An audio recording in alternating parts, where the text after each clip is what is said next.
The wind in Montana did not simply blow. It bit through wool, leather, and bone. By nightfall, 6-year-old Lily might have nowhere warm to sleep. If Silas Thorne failed to find shelter before the first music true winter storm, his daughter might not survive the season. The year was 1888. Music. The Bitterroot Valley was turning gray beneath the approaching frost. Silas stood music at the edge of a lonely clearing, holding the reins of a tired horse. His boots were worn through to the soles. Music, the leather was cracked. His coat could no longer keep out the biting cold. But Silas did not look at his own shaking music hands. He did not care about the dull ache in his knees. He looked at the small girl huddled inside the music wagon.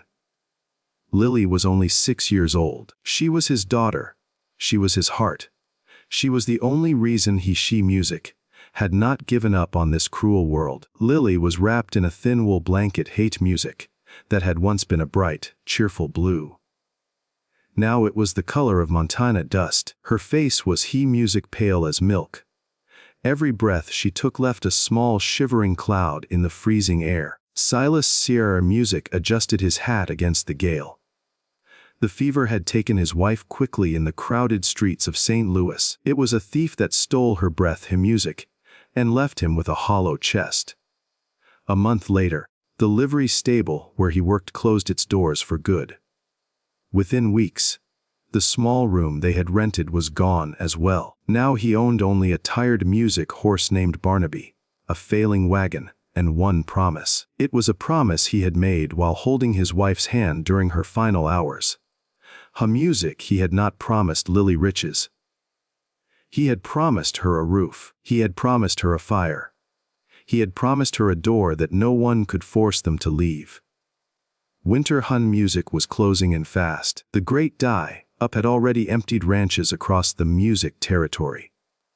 Cattle laid dead in the coulees. Families were ruined. Work was almost impossible to find in a land of frozen dirt. Music. Then Silas saw a flicker of yellow light. It was a small dot at the base of the jagged mountains. A weathered music cabin stood there, lonely and defiant. Smoke curled from its chimney in a long gray ribbon. To Silas music, it was more than smoke. It was life. It was warmth. It was their last hope in music, the Bitterroot. He urged Barnaby forward. The horse's head hung low. Its ribs music showed through its winter coat. The wood of the cabin porch groaned under Silas's weight. His hair music knees popped like dry twigs as he climbed the steps. His back ached with a deep, throbbing exhaustion. He walked to the heavy oak door. He did not know whether the person behind it would offer mercy or music send them back into the cold. He knocked. The sound echoed through the silent frozen valley. He held his breath. He could hear the frantic beating of his own heart. Music. The door creaked open slowly. A woman stood there. She looked to be in her early 40s, with the quiet strength of a mountain pine. Her hair was dark music and pulled back into a tight, neat bun. She wore a simple blue dress. It was the color of the sky, just before a heavy storm. Her eyes were sharp. They were the eyes of a hawk. They were the eyes of a survivor who had buried her own ghosts. She held a shotgun tucked into the crook of her arm. She didn't point it at him, but she was ready. "State your business," she said. Her voice was low and guarded. Music. Silas took off his hat and held it against his chest. He felt the freezing air on his damp hair. "My name is Silas," he said. Music. His voice was raspy from the cold. "This is my daughter Lily." He pointed a shaking hand toward the wagon. "We don't want any trouble, ma'am. We are just passing through, looking for a way forward. We need a place for the winter. I can work. I can fix anything that's broken. I can handle a team. And I can swing an axe until the sun goes down." The woman studied him carefully. She was a woman who knew the weight of a man's soul by his eyes. She noticed his empty gun belt. She saw the cracked soles of his boots. She saw the way he positioned his body between her shotgun and the wagon. He was afraid. But he was more afraid for the child than for himself. "There's no ranch left here," the woman said. "Just me, the dirt, and the memories, and there are men in town waiting for me to lose even that." She looked past him at the wagon. Lily peeked out from under the dusty blue blanket. The girl's eyes were large and watery. The woman's expression softened for a fleeting second. It was a flicker of mercy in a hard land. "My name is Martha Vance," she said. "You may use the barn tonight. Only tonight. There is a loft and an old stove in the corner. If you want another night beneath that roof, you will earn it tomorrow." Her hand tightened slightly around the shotgun. "You will not enter my house unless I invite you. You will not touch anything that is not yours. And if you give me one reason not to trust you, you will be gone before sunrise." Silas lowered his head in respect. "That is more kindness than we have seen in a long while, Mom. I'll be the best worker you've ever had." Martha didn't smile. She didn't offer her hand. She just stepped back into the shadows of the cabin. "Get the girl inside the barn. The wind is picking up. I'll bring some soup in a bit." The heavy door closed with a solid thud. The latch clicked shut. Silas went back to the wagon. He lifted Lily in his arms. She felt as light as a bundle of dry sticks. "Eyes at a castle, Daddy," Lily whispered. Silas looked at the leaning barn. He looked at the sagging roof and the broken fence. "Not yet, Lily," he said, "but every kingdom has to begin somewhere." He carried her inside. The barn smelled of old hay, leather and dust, but it was quiet. It was dry. It was sheltered from the freezing wind. He found the loft and made a bed of fresh, sweet-smelling straw. He laid Lily down and covered her with his own heavy coat. Then he found the small, rusty stove. He cleaned out the old ash. He found some scrap wood near the wall. Soon a fire was crackling. The orange light danced on the rough-hewn rafters. It chased the shadows into the corners. As the flames grew, color slowly returned to Lily's pale face. Martha came through the swirling snow a short while later. She carried a heavy tray. There were 2 bowls of potato soup and a loaf of hard bread. She handed a bowl to Silas. Their fingers touched for a second. His were cold as ice. Hers were warm from the kitchen hearth. He felt a jolt of heat through his arm. "Eat," she said. "The bread is day old, but the soup is out." Martha paused, her hand on the barn door. She looked at the man's hollow cheeks. "Eat your soup," she said softly. "We will talk of the chores tomorrow." After Martha left, Silas lifted the first spoonful toward his own mouth. Then he heard Lily's stomach growled beneath the blanket. Without hesitation, he moved the bowl into her small hands. He watched Lily eat. She was hungrier than she had allowed him to see. For the first time in months, Silas felt a spark of hope. The next morning, Silas was up before the sun. The world was a deep frozen blue. The air was so cold it hurt to draw a breath. He found an axe in the tool shed. It was rusted, and the handle was gray with age. He sharpened it with the wet stone from his pack.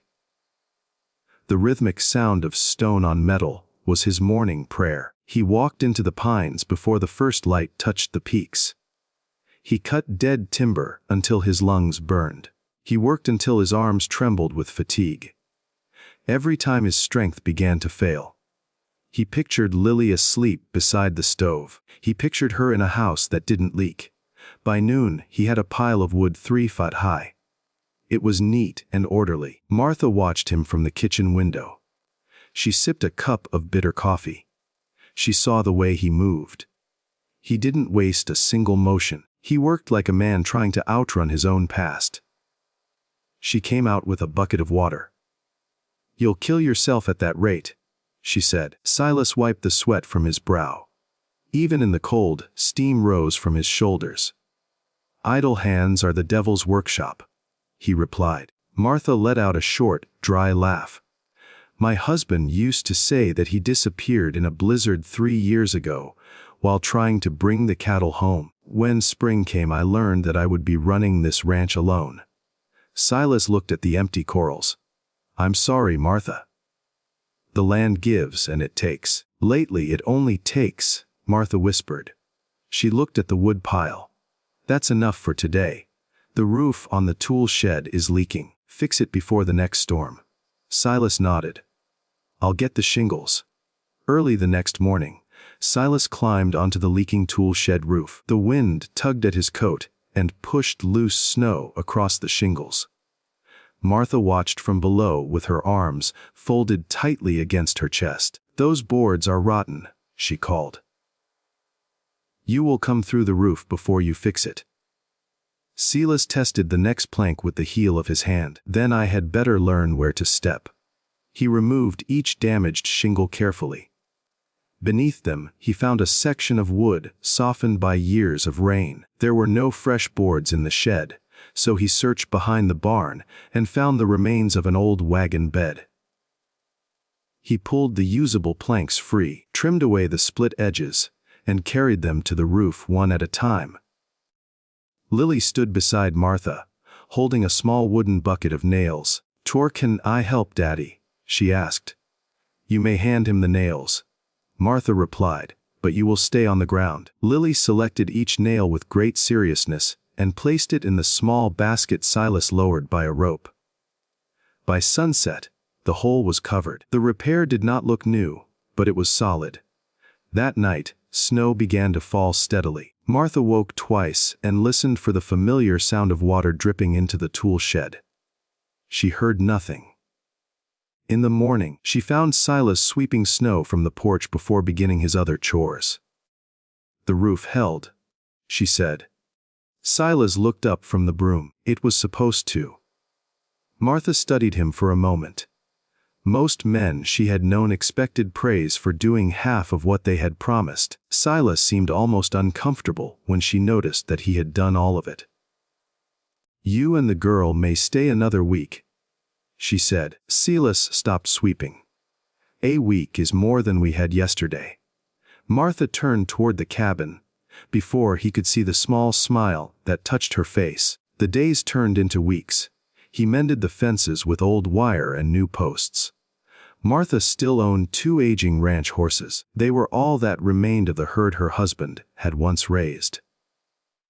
Silas brushed them until their coats shone. He greased the hinges on every door until they opened without a sound. The ranch began to look cared for. It began to look alive. Lily followed him everywhere. She was his little shadow. She wore a small pair of mittens Martha had found. They were made of rabbit fur. At first, Martha kept her distance from the girl. She had lost her own children to smallpox years ago. The pain was a sleeping dog. She didn't want to wake it up. She didn't want to love something that could be taken away. But Lily was persistent. Lily began with questions. She asked why Martha kept dried lavender above the kitchen window. She asked why the bread dough had to rise beneath a cloth. She asked why the old clock on the mantel lost 7 minutes every day. Martha answered only when she had to, but Lily never seemed discouraged by short replies. One morning, Martha found the girl standing on a chair beside the wash basin. Lily had rolled her sleeves above her elbows and was trying to clean 3 tin cups with a rag far too large for her hands. What are you doing? Martha asked. Lily nearly dropped a cup. Helping. Who told you to do that? Nobody. Martha took the wet rag from her. Then why are you doing it? Lily looked toward the window. Silas was outside repairing the north fence. Daddy says people who live together should make things easier for one another. Martha's fingers tightened around the rag. You do not live in this house. The words came out harder than she intended. Lily lowered her eyes. I know. She climbed down from the chair and walked toward the door. Martha watched her small shoulders disappear beneath the oversized wool shawl. For the rest of the morning, the kitchen felt strangely empty. Near midday, Martha carried a basket to the barn. She found Lily sorting bent nails from straight ones, while Silas worked at the bench. Martha placed the basket beside the child. Inside were 2 biscuits, a piece of cheese, and a small jar of apple preserves. The cups still need washing, Martha said. Lily looked up carefully. All three, even yours, Martha nodded. Especially mine. Lily smiled and reached for the basket. Then I suppose I should come back inside. Silas pretended to remain focused on the piece of wood in his hands, but Martha saw the relief in his face. From that day forward, Lily had a place at the kitchen table. Martha never announced the change. She simply began setting out 3 plates instead of 1. One afternoon, Martha was working on a quilt. It was a log cabin pattern. Lily had wrapped herself in a small patchwork blanket. Martha had taken it from an upstairs chest. When Martha looked down and saw the faded yellow corner resting beneath Lily's cheek, her hand froze. Her own daughter had once slept beneath that same blanket. For one painful second, the kitchen disappeared. Martha heard a child laughing in the hallway. She heard small feet running across the wooden floor. Then Lily looked up. "Am I hurting it, Miss Martha?" Martha swallowed hard. She forced her fingers to move the needle again. "No, child," she said softly. "Blankets are meant to keep someone warm." "Tell me a story," Lily asked. Martha hesitated. The stories were heavy, but the girl's face was so bright. "Before our family joined a wagon train and came west, my mother had a red dress." Martha began. Her voice became soft and melodic. She told Lily about May mornings in Virginia. She told her about apple trees in bloom. She told her about the sound of a fiddle under the stars. Silas stood in the doorway unnoticed. He didn't want to break the spell. He watched the woman and the girl in the firelight. For the first time, the cabin felt like a home. It wasn't just a shelter from the wind. It was a sanctuary. That evening, Lily fell asleep beside the fire with the patchwork blanket tucked beneath her chin. Silas lifted her carefully. He expected Martha to point him toward the barn, but she opened the small room at the end of the hallway instead. It had once belonged to her daughter. A narrow bed stood beneath the window. A faded wooden horse rested on the shelf. The curtains were yellow with age, but the room was clean. Martha stopped at the doorway. "Only until the cold breaks," she said. Silas understood that the words were not meant for him. They were meant to protect her from what opening the room truly meant. He laid Lily on the bed and pulled the quilt over her shoulders. Martha watched from the hall. "She talks in her sleep," whispered. "What does she say?" "Usually she asks her mother to wait for her." Martha looked down. Children should not have to learn about leaving so young. "Neither should mothers," Silas replied. Their eyes met in the dim hallway. Neither of them moved. Somewhere in the kitchen, a log settled in the fire with a quiet crack. The small sound seemed to bring them both back to themselves. Martha stepped away first. "There is coffee left in the pot," she said. They sat at the kitchen table after Lily was asleep. The lamp burned low between them. For the first time, Martha asked Silas about his wife. He told her that Anna had laughed loudly and sung badly. He told her that she could calm a frightened horse, simply by laying a hand against its neck. "She sounds like a good woman," Martha said. She was. Martha waited for the pain or guilt she expected to see in his face. Instead, Silas looked grateful that someone had allowed him to say Anna's name. "Thank you for asking," he said. Martha looked toward the hallway where Lily slept. The room should not stay empty forever. It was the closest she had come to admitting that some doors inside her were beginning to open. If you believe that kindness can give 2 wounded hearts another chance at home, subscribe and stay with us. The hardest part of their winter was still ahead. The world outside was still cold. The town of Hamilton was not far. Gossip travels faster than a winter storm. People talked about the widow Vance and the stranger in her barn. One Sunday, a man rode up to the ranch. He rode a fine black stallion. His name was Mr. Sterling. He owned the bank and half the valley. He wanted Martha's land for a railroad spur and a timber depot.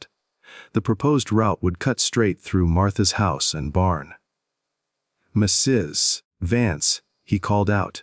His voice was arrogant and cold. Martha went to the porch. She didn't bring the shotgun, but her jaw was set like stone.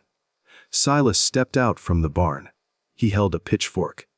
He looked like a man who knew exactly how to use it. "Mr. Sterling looked at Silas with disgust. "I see you've taken in a drifter," Mr. Sterling said. "The town is talking, Martha. It's not proper for a woman of your standing." Martha narrowed her eyes. "He's not a drifter," she said.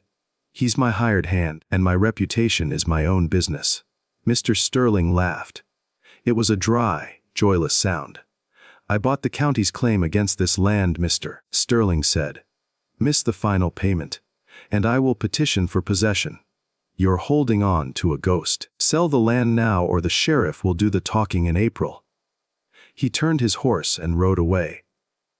But before he disappeared down the road, Mr. Sterling looked back at the barn. The expression on his face told Silas that the warning had not been an empty one. The silence that followed was heavy. Martha looked at her tired, scarred hands. "He's right," she whispered. "I have nothing left to sell. I'm at the end of my rope." Silas stepped closer. "You have the land," he said, "and you have me." "I can't even pay you, Silas," she said. "I want to build something," Silas said firmly. "How?" Martha asked. Silas looked toward the dark line of pines above the ranch. "The timber camp near the railhead is short of beams," he said. "They pay by the load. I can cut the dead pine here, shape it, and haul it before the high pass closes." Martha saw the determination in his eyes. "That road is nearly 40 miles, Silas. The drifts can rise higher than a man in the pass. I would not take Barnaby the whole way alone," Silas replied. "The camp rents draft teams to men who bring usable timber. I only need enough for the first load. After that, each trip can pay for the next." Martha looked toward the mountains. "You could die on that road, or we could lose this ranch while doing nothing." Silas said, "I would rather take the chance." That night Martha lay awake listening to the wind. At last she rose and opened the old trunk. Inside rested a pair of thick cowhide boots. They had belonged to her husband Elias. For 3 years she had been unable to touch them. She carried the boots to the fire. She began repairing the cracked leather with wax thread. Halfway through the first seam, the needle slipped. It pierced her finger. She winced and pressed her finger against her apron. Martha stared at the boots, her eyes filling with tears. "Forgive me, Elias," she whispered. "Someone needs them." She worked until dawn. She was not giving away her husband's memory. She was allowing that memory to keep another father alive. She left them by the barn door the next morning. She left a small tin of grease next to them. Silas recognized who they had belonged to.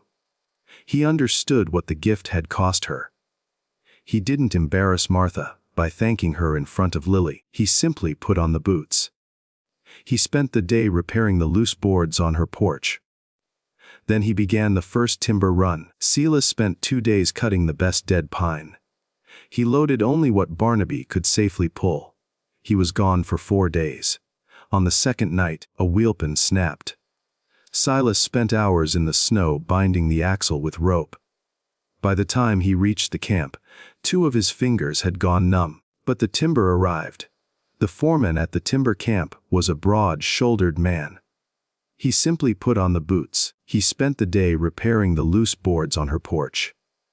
Then he began the first timber run. Silas spent 2 days cutting the best dead pine. He loaded only what Barnaby could safely pull. He was gone for 4 days. On the second night, a wheel pin snapped. Silas spent hours in the snow binding the axle with rope.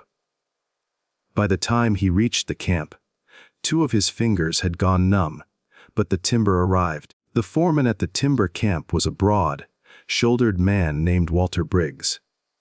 He walked around the wagon twice, testing the beams with the blade of his pocket knife. "You cut these alone?" he asked. "My daughter did the supervising," Silas replied. Briggs did not smile. "Half the men who promise timber in winter never make it through the pass.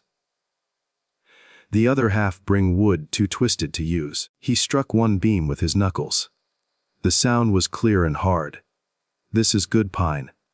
Silas tried not to show how badly his fingers hurt. "Then pay me what it is worth." Briggs offered less than Silas had expected. It was enough to buy flour, lamp oil, and a little grain, but not enough to make the journey worthwhile. Silas looked toward the mountains he would have to cross again. "The beams are straight," he said. "They arrived on time, and you just told me most men never reach this camp." Briggs narrowed his eyes. "You bargain like a man with options." "I bargain like a father who cannot return home empty-handed." The foreman studied him, then added 5 silver coins to the payment. "Bring another load before Christmas," Briggs said. "Make it twice this size, and I will pay the full rate." Silas purchased a sack of flour, salt, coffee, and a small orange from a trader near the camp. He bought it anyway. On the return journey, the sky cleared and the temperature dropped sharply. Silas kept the orange inside his coat, so it would not freeze. When he finally reached the ranch, Lily ran through the snow before Martha could stop her. "You came back," she cried. Silas knelt and held her against him. Martha stood on the porch with one hand gripping the post. Her face remained composed, but Silas noticed that the lamp in the front window was still burning despite the morning light.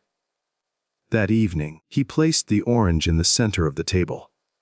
Lily stared at it as though it were made of gold. Martha divided it into 3 equal pieces. The scent filled the small kitchen with the memory of summer. Lily ate her piece slowly. Then she broke the final bite in half and offered one part to Martha. "Queens should have the last piece," she said. Martha turned away, as if she needed something from the stove. But Silas saw her wipe her cheek before she faced them again. He traded part of his first payment for the use of a stronger draft team. Throughout the long winter, Silas completed 4 timber runs. By the 4th load, Walter Briggs no longer inspected every beam. He simply shook Silas's hand and paid him the full rate. He spent the weeks between them cutting and stacking. None of the journeys was easy. The snow grew deeper. The ice grew slicker. Each journey left him thinner and more exhausted. But the pouch on the table grew heavier. The silver clinked like a promise. Martha added what remained from her own meager savings. Together, the money was nearly enough to clear the debt. In the evenings, they became a family. They sat around the table and shared simple meals.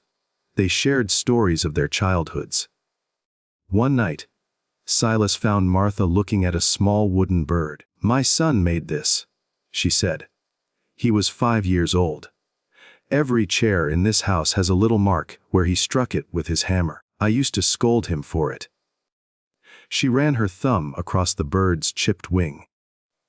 "Now I would give anything to hear that hammer one more time." Silas sat down beside her. "Grief is like a pack on a long trail," he said softly. "The weight never truly disappears, but over time we learn how to carry it without falling." Martha leaned her head on his shoulder. She let out a long, shaky breath. But the peace was fragile. One evening, while Silas was away, Mr. Sterling's hired hands arrived. There were 3 of them smelling of whiskey. "We're here for the squatters," the leader said. Martha stood on the porch with her shotgun. "Get off my land," she said. "Mr. Sterling owns the dirt." The man laughed. He glanced toward Lily. "A child should not be dragged into a fight over land. Pack your things." One of them nailed Mr. Sterling's private demand to the porch post. It bore no county seal and no sheriff's signature. Another kicked open the gate to the lower pasture. Martha's 2 remaining horses scattered toward the hills. Martha kept the shotgun steady. She knew they wanted her to leave the house unguarded. She did not move. When Silas returned, he saw the broken gate. Anger tightened his jaw, but he did not ride after the men. "They want us frightened," he said. "We will answer them with something stronger than fear." For the next 12 days, Silas worked whenever he was not cutting timber. Martha held the lantern after dark. Lily carried wooden pegs in her pockets. Together, they raised 2 heavy oak posts. They joined them with a broad cross beam.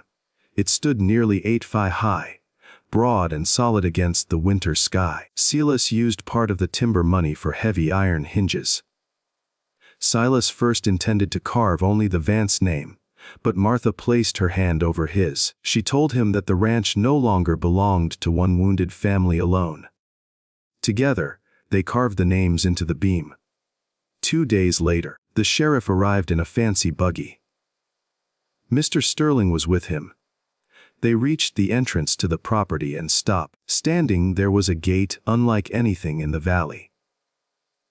It looked like the entrance to a fortress, and carved into the top beam was a name, Vance and Thorn Ranch. Silas stood at the gate with the leather pouch.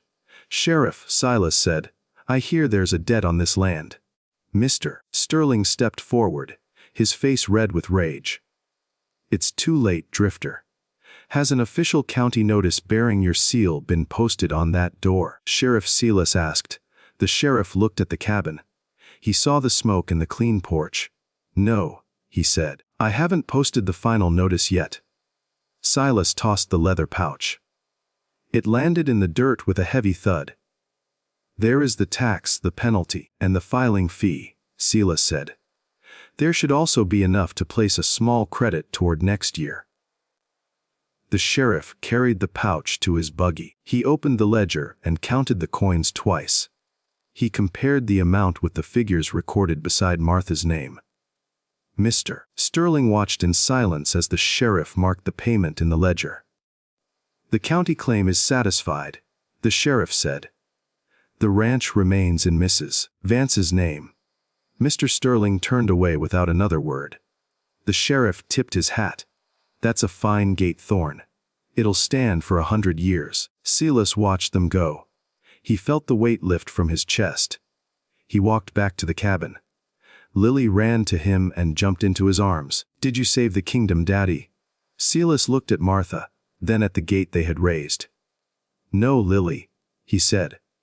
"A kingdom is not saved by one person. We saved it together." Spring arrived with a rush of melting snow.